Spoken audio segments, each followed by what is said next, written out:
I stopped diagnosing kids 20 years ago.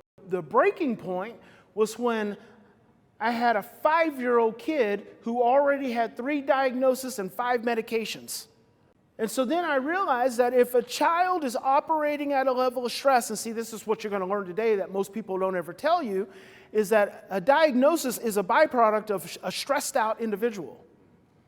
You don't get to a diagnosis without a stressed out person. It's called dysregulation.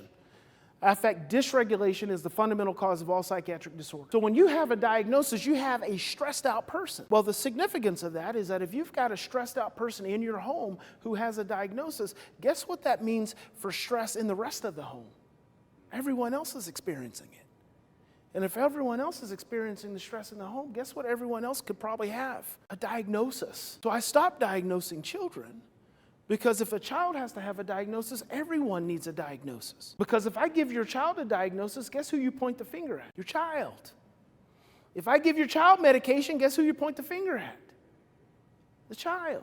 Guess who's no longer taking any responsibility? Us as adults. As adults, not even as parents. As adults, and that's actually the first time I ever said that.